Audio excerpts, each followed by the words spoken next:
DTCP plot కొంటే land appreciation అనేది ఒక లాభం, శ్రీగంధం చెట్ల మీద వచ్చే ఆదాయం మరో లాభం. డబుల్ బెనిఫిట్ ఆఫర్ తో సిర్లసీమ 2 ఎంపీ అభ్యర్థిగా ప్రకటించడం సంతోషం కంటే ఈరోజు మనం చూస్తున్నాం నీతి నిజాయితీ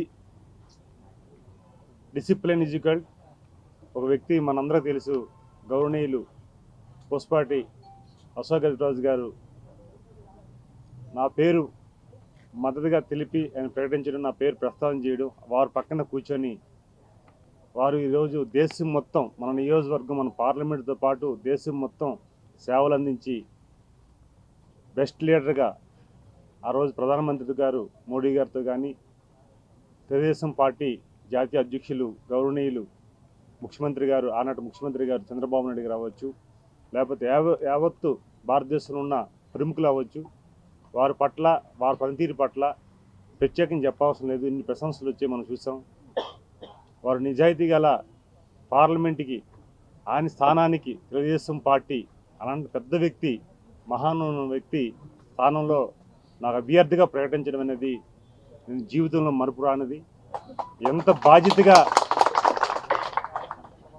పెద్ద ఆయనలాగా నేను చేయలేకపోవచ్చే కానీ గౌరవంగా చెప్తున్నా, ఎక్కడ కూడా 1% ఒక మాట కూడా వారికి తెలుగుదేశం పార్టీ కానీ వారికి కానీ మాట తెచ్చే విధంగా నేను ప్రవర్తించనని, ఈ నియోజకవర్గం ప్రజలు పార్లమెంట్ నియోజకవర్గం పరిధిలో ఉన్న ప్రజలు ఏదైతే వారి పట్ల చూపించే ప్రేమాభిమానాలని ఎలాగైతే చూపించారో పార్టీ పట్ల చూపించే ప్రేమాభిమానాలని నా పట్ల చూపిస్తారన్న నమ్మకం నాకుంది. ఆ నమ్మకాన్ని ఖచ్చితంగా ఏ సందర్భాల్లో కూడా ఒక 1% కూడా నేను తప్పనని, ఈ నియోజకవర్గం పార్లమెంట్లో వారికి చాలా అనుభవం ఉంది. సుదీర్ఘంగా ఆయనతో మాట్లాడుతుంటే అసలు ఎక్కడ లేని సబ్జెక్ట్ వస్తుంది. వారు నా అదృష్టం ఏంటో, నేను ఉత్తరాంధ్ర ట్రైనింగ్ సెంటర్ డైరెక్టర్గా నియమించిన తర్వాత వారితోటే నా ట్రైనింగ్ సెంటర్ను ఓపెన్ చేయడం, ఆ రోజు ఒక క్రమశిక్షణ గల కార్యకర్తను నేను ఆయన చూశాను. ఆయన రెవెన్యూ మంత్రిగా ఉండేటప్పుడు ఎన్టీఆర్ ట్రస్ట్ భవన్లో ఒక ట్రైనింగ్ ప్రోగ్రాం అయినప్పుడు ఆయన ముందు కూర్చొని ఒక కార్యకర్తలాగా ఒక బుక్ పెన్ ఇస్తారు మాకు పార్టీ ట్రైనింగ్లో. అది చెప్పేటప్పుడు ఆయన రాసుకున్న విధానాన్ని నేను చూస్తే నేను 40 నిమిషాల్లో 2-3 సార్లు వాష్రూమ్కి వెళ్ళి రావడం జరిగింది. కానీ ఆయన డిసిప్లిన్ చూసి ఆ రోజు నేను అనుకున్నా, నేను ఇంకా కార్యకర్తగా ఇంకా ముందుకెళ్ళాలి. ఒక మహా వ్యక్తి ఒక ట్రైనింగ్ ప్రోగ్రాం అయినప్పుడు ఆయన అంత డిసిప్లిన్గా ఉన్నారంటే ఒక ఉదాహరణ మీకు చెప్పాలి. అలాగే అడ్మినిస్ట్రేషన్లో ఎక్కడ కూడా ఒక్క 1% ప్రతిపక్షాలు కూడా మాట్లాడలేని విధంగా ఒక తప్పు కూడా చేయకుండా వారు ఈరోజు పరిపాలన చేశారు. అలాంటి వ్యక్తి స్థానంలో నన్ను పార్టీ గుర్తించి పెద్దలు ఆశీర్వాదంతో నాకు ఈరోజు అవకాశం కల్పించారంటే నేను జీవితంలో మర్చిపోలేని రోజుగా నేను భావించుకుంటున్నాను. ఎందుకంటే ఈరోజు అవకాశాలు తీసుకోవడం కంటే అవకాశాలు వచ్చేటప్పుడు మనం ఆ బాధ్యతని విస్మరించకుండా చేసేటప్పుడు నిజమైన పరిపాలన. ఈరోజు మా నాయకుడు జాతీయ అధ్యక్షులు గౌరవనీయులు నారా చంద్రబాబు నాయుడు గారు అవ్వచ్చు, మా యువ నాయకుడు నారా లోకేష్ గారు అవ్వచ్చు, ఈరోజు మా పార్టీ పెద్దలు అవ్వచ్చు, వారందరూ కూడా నా పట్ల ఒక నమ్మకంతో ఈ విజయనగరం పార్లమెంట్ పరిధిలో ఉన్న ప్రజలకు కానీ పార్టీ నా కేడర్కి కానీ వీరు ఖచ్చితంగా సేవ చేస్తారన్న నమ్మకంతో నాకు అవకాశం ఇచ్చి ఇంత అవకాశం కల్పించారు. అలాగే ఎన్డీఏ ప్రభుత్వంలో మళ్ళీ కూటమయ్యాం. ఓ పక్క నా 7 నియోజకవర్గం పరిధిలో ఉన్న జనసేన అవ్వచ్చు, బీజేపీ అభ్యర్థులు అవ్వచ్చు 7 పార్లమెంట్లో ఉన్నారు. ఇది ఒక రకంగా ఛాలెంజ్. ఈ ఛాలెంజ్ నాకు రావడం అదృష్టంగా నేను భావించుకుంటున్నాను. ఎందుకంటే కూటమిలో మన అభ్యర్థులు కూడా ఎమ్మెల్యేలుగా ఉండడం అనేది కూడా ఒక అదృష్టంగా భావించుకుంటూ ఖచ్చితంగా ఏదైతే మన పెద్దలు పార్లమెంట్ పరిధిలో ఏ అభివృద్ధి చేశారు గతంలో మనం చూసాం. అభివృద్ధిని కూడా మనం చేద్దాం. ఆయన తీసుకొచ్చిన సమయంలో ఈ 5 ఏళ్ళ పరిపాలనలో ఎంత అట్టడుగు వెళ్ళిపోయో మనం చూసాం.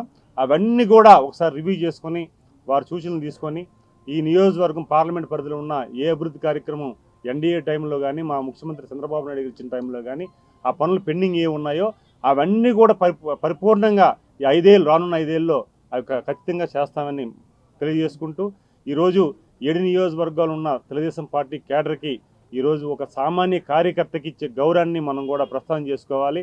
నేను మా గ్రామంలో వీయనపురం రణస్థలం మండలం వీయనపురంలో వార్డు నెంబర్ నుంచి స్టడీ చేసి, ఎందుకంటే నేను ఎలక్షన్లో కూడా నేను గర్వంగా చెప్తున్నాను, తెలుగుదేశం పార్టీ ఏజెంట్ కూడా నేను పనిచేశాను.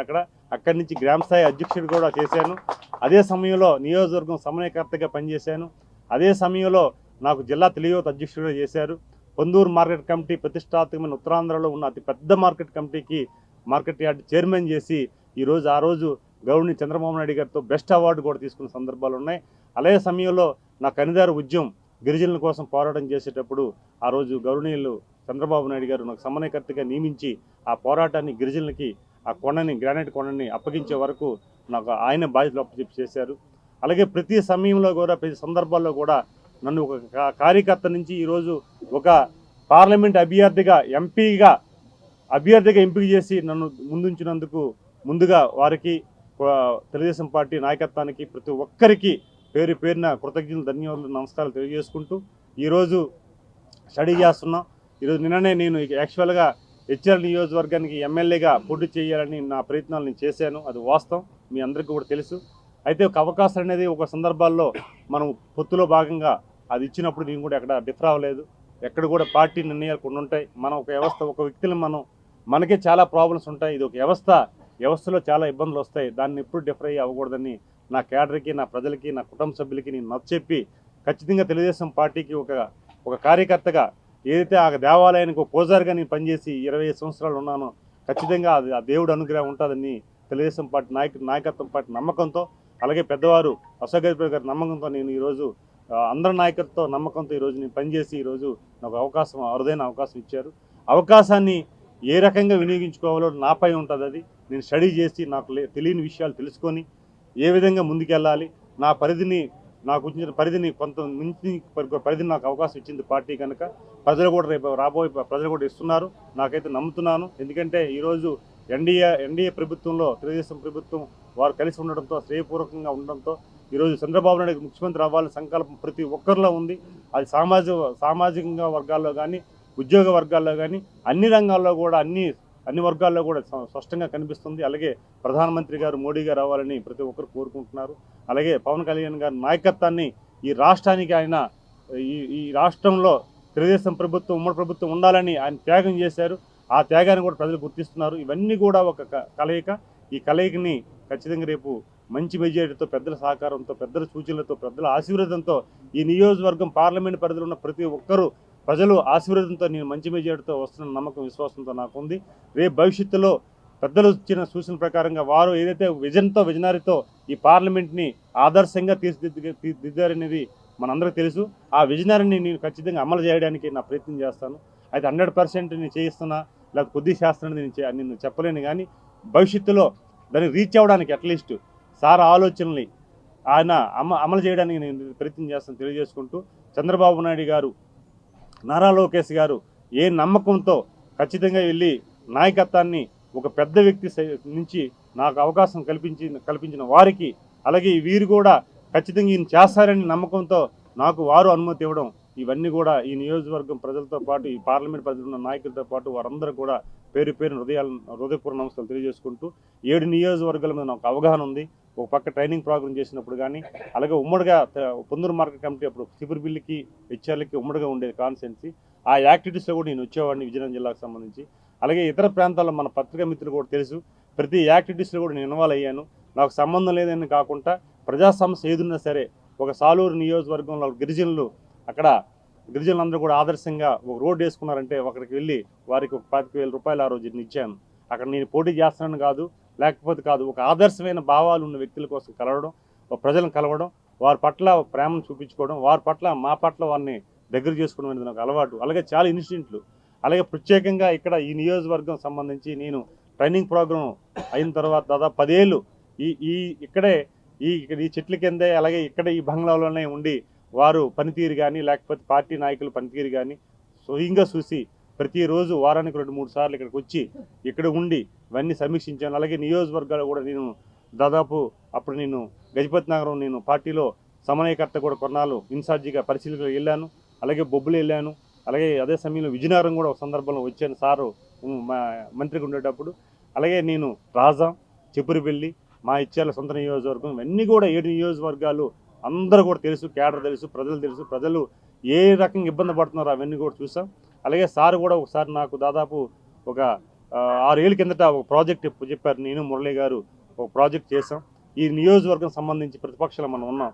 ఆ రోజు ఈ నియోజకవర్గంలో ఈ పార్లమెంట్ పరిధిలో ఏ ప్రాబ్లమ్స్ ఉన్నాయో పత్రికలు వచ్చిన సమస్యలు కూడా ప్రస్తావన చేసుకుంటూ మేము ప్రాజెక్ట్ని కూడా తయారు చేసాం. అది కూడా అవగాహన ఉంది. ఆ అవగాహనను నేను మరికొద్ది పెంచుకుంటూ ఖచ్చితంగా ఈ నియోజకవర్గం పార్లమెంట్ పరిధిలో ఉన్న ప్రతి ఒక్కరికి ఏవైతే తెలుగుదేశం పార్టీని ఆదరిస్తున్నారో, ఎంపీ అభ్యర్థిగా నన్ను ఆదరిస్తున్నారో, 7 నియోజకవర్గం అభ్యర్థులను ఎవరైతే ఆదరిస్తున్నారో భవిష్యత్తులో వారందరికి కూడా అవగాహన తెలుసుకుంటూ వారందరికీ కూడా న్యాయం చేస్తాను. నేను హెడ్ క్వార్టర్లో ఉంటాను. నా నియోజకవర్గం పార్లమెంట్ పరిధిలో ఇచ్చర్లు కూడా ఉంది కనుక నాకు అదృష్టం. అలాగే ప్రతి నియోజకవర్గం మీద బంధుత్వాలు ఉన్నాయి. నా సామాజిక వర్గం అలాగే ఇతర సామాజిక వర్గాలతో స్నేహపూర్వమైన బంధాలు ఉన్నాయి. అలాగే ప్రతి ఒక్కరు కూడా అన్ని వర్గాల్లో కూడా నాకు ఒక స్నేహపూర్వకమైన రిలేషన్షిప్ బాగా పెరిగింది గత 15 ఏళ్ళలో. నాకైతే నమ్మకం ఉంది. ఎక్కడికి వెళ్ళా సరే ఈరోజు మా అధినాయకుడు ప్రకటించిన తర్వాత చాలామంది వాట్సాప్లో మెసేజ్లు పెడుతుంటే నాకు ఆనందం కలుగుతుంది. మీరు పలానా సమయంలో మమ్మల్ని కలిశారు, మీరు ఆ ప్లేస్లో ఉండాలి, పార్టీ చాలా మంచి నిర్ణయం తీసుకుంది అనేటప్పుడు నాకు ఆనందం కలిగింది. వారందరికి కూడా పేరు పేరున నేను హృదయపూర్వక నమస్కారాలు తెలియజేసుకుంటూ భవిష్యత్తులో మళ్ళీ మా క్యాండిడేట్స్ 7 కూడా, ఎందుకంటే అందరూ ప్రసారంలో ఉన్నారు, వారందరూ కూడా కలవాలి. వారందరూ కూడా ఈరోజు రాజంలో కోనరి మురళీమోహన్ గారు 5,000 మందితో మండాకుట్లో జాయినింగ్స్ ఉన్నాయి. అలాగే బొబ్బుల్లో బేబీ నాని గారు ముందుకొచ్చి ఎవరో ఒక సర్పంచ్ గారు ఎక్స్పైర్ అయ్యారని ఇమీడియట్గా ఆయన బ్యాక్కి వెళ్ళడం. అలాగే మా శ్రీనివాస్ గారు కూడా సమావేశం ఉన్నారు, వారు ఫాదర్ వచ్చి ఇక్కడికి. అలాగే ఇప్పుడు మన నిలమర్ల మేడం గారు ఆల్రెడీ వచ్చి ఉన్నారు. అలాగే మన విజయనగరం హెడ్ క్వార్టర్ అభ్యర్థి ఉన్నారు. అలాగే మా ఇచ్చర్లకు సంబంధించిన వారు కూడా ఒక మీటింగ్లో ఉన్నారు, వారు కూడా నెక్స్ట్ వస్తామని చెప్పారు. అలాగే ఈ కళా వెంకటరావు గారు పెద్దలు, ఆయన కూడా విజయవాడలో ఉన్నాం, సాయంత్రం వస్తామని ఆయన కూడా మెసేజ్ పెట్టడం జరిగింది. మరొక 2-3 రోజుల్లో మా అభ్యర్థులందరం కూడా ఇక్కడే కూర్చొని మళ్ళీ ఈ నియోజకవర్గం పరిధిలో ఎమ్మెల్యే స్థాయిలో నియోజకవర్గం పార్లమెంట్ పరిధిలో ఏ అభివృద్ధి భవిష్యత్తులో చేయాలి, మా విజనరీ ఏంటి, లేకపోతే మా బాబు గారు ఇచ్చిన మేనిఫెస్టో ఏముంది, అవన్నీ కూడా డిస్కస్ చేస్తాను తెలియజేసుకుంటూ మీ అందరికి కూడా ఈరోజు అవకాశం ఇచ్చిన మా నాయకులకి, ముఖ్యంగా ఈ కార్యక్రమం హాజరైన పత్రికా మిత్రులకి అందరికి కూడా, నాకు ఎందుకంటే పత్రికా బంధం దాదాపు 10 ఏళ్ళు నేను వర్క్ చేశాను. ఫస్ట్ ఆంధ్రప్రభ విలేకరుగా పనిచేసి 3 నెలల తర్వాత ఈనాడు చేసి, ఈనాడు రిపోర్టర్గా పనిచేసి నేను చాలా ప్రజా సమస్యల మీద ఆ రోజు నేను పత్రికా విలేకరుగా రాసి ప్రజా సమస్య పరిష్కారం చేయడానికి కానీ ఒక అవగాహన ఉంది. ఎక్కడికి వెళ్ళా సరే ఏం చేయాలని ఒక తపన ఉంది. అందుకు చాలామంది చిన్న పత్రికల్లో ఆర్టికల్ సమస్య మీద వచ్చినా సరే వారికి ఫోన్ చేసి ఇన్ఫర్మేషన్ తీసుకొని ఆ సమస్యను ఎలా పరిష్కారం చేయాలో మన విజయనగరం మిత్రులు కొంతమంది తెలుసు. నేను వాళ్ళతో టచ్లో ఉన్నాను దాదాపు 10-15 ఏళ్ళ నుంచి. ఎందుకంటే ఏదో నేను ఇచ్చర్లో పరిమితం కాకుండా ఏదైనా ప్రజల సమస్య వచ్చిందంటే ఆ సమస్యని ఆ సంబంధించిన ప్రజాప్రతినిధి తీసుకెళ్ళి అవి పరిష్కారం తీసుకెళ్ళకూడదు వెళ్ళాను నేను ఆ రోజు. అలాగే గౌరవనీయులు అశోక్ గారు కూడా ఈ పార్లమెంట్లో ఏదైనా సమస్య వచ్చేటప్పుడు ఆయన మా కేంద్రం మీదకి ఉండేటప్పుడు నేను వారి దృష్టి కూడా తీసుకెళ్ళి సార్ ఇట్లా ఈ ప్రాబ్లం సార్ కొద్దిగా చేస్తే బాగుంటుందంటే ఇమ్మీడియట్గా ఆయన రెస్పాండ్ అయ్యి చాలా పరిష్కారం కూడా జరిగాయి. అలాగే ప్రతి ఒక్కరిని కూడా ఈరోజు ఒక ఆత్మీయ బంధంగా ఈ పార్లమెంట్లో ఏదైతే తెలుగుదేశం పార్టీకి ఒక కుటుంబాన్ని ఏర్పాటు చేసి ఇంత దాదాపు 40 సంవత్సరాలు పైబడి 42 సంవత్సరాలు పైబడి తెలుగుదేశం పార్టీ అంటే అభివృద్ధి అంటే తెలుగుదేశం పార్టీ ఆ సందర్భాలను తీసుకొచ్చిన గౌరవనీయులు అశోక్ గారి నాయకత్వాన్ని మేము అడుగుజాడలో వెళ్తూ ఖచ్చితంగా ఏదైతే నాయకత్వం ఉందో ఆ నాయకత్వాన్ని బలోపేతం చేస్తూ మరింత బలోపేతం చేస్తూ ఈ పార్లమెంట్లో 2019 వచ్చిన ఫలితాలని ఏవైతే ఉన్నాయో ఆ ఫలితాల్ని రికార్డు మళ్ళీ తెలుగుదేశం పార్టీకి అవకాశాలు వచ్చే 9 ఒక ఎంపీ స్థానాన్ని 7 మా పరిధిలో ఉన్న 7 అసెంబ్లీ నియోజకవర్గాలు ఉమ్మడిగా ఉన్న పోటీ చేస్తున్న వారందరూ కూడా గెలుస్తున్నాం. అవన్నీ కూడా మళ్ళీ పెద్దలు అందరికి కూడా గిఫ్ట్ మేము ఇస్తామని ఈ సందర్భంగా మేము తెలియజేసుకుంటున్నాం. మరిన్ని వీడియోస్ కోసం ఛానల్ ని సబ్స్క్రైబ్ చేయండి, లేటెస్ట్ అప్డేట్స్ కోసం వాట్సాప్ ఛానల్ ని ఫాలో చేయండి అండ్ లింక్ డిస్క్రిప్షన్ లో ఉంది.